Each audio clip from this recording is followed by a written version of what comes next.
Greetings. Today we continue with part 2 of the name of God, Jehovah El Bethel, or El Bethel. Second major point today, the God of Bethel. In Genesis 31:13, he is addressed that way.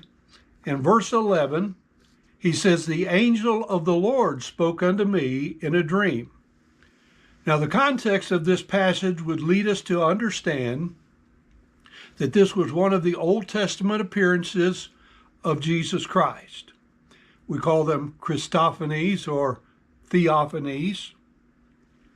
The first person pronouns I and me are used in this conversation, and not the third person he and him. This angel of the Lord is God. He is appearing as a messenger, and thus the designation, the angel of the Lord. And he declares in verse 13, I am the God of Bethel. This reminds Jacob of the significance of that place. God had made promises unto Jacob, and Jacob had made vows unto God. Jacob gives instructions to return to Canaan, or the messenger gives instructions to Jacob to return to Canaan. You see, the God of Bethel is not limited to Bethel. God had promised this in Genesis 28:15 when he said, Behold, I am with thee, and will keep thee in all the places whither thou goest, and will bring thee again into this land, for I will not leave thee until I have done that which I have spoken to thee of. Surely God was with Isaac in Canaan during Jacob's 20-year absence.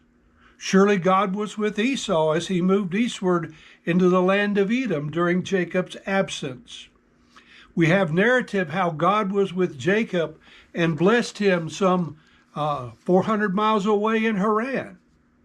Listen to Jacob's testimony as he returns in Genesis 32:10.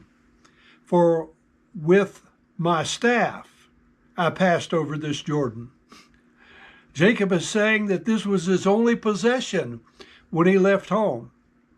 And now in Genesis 32:10, and again in verse 2, he says, And now I am two bands, which is the meaning of the name Mahanaim that he uses there in verse 2.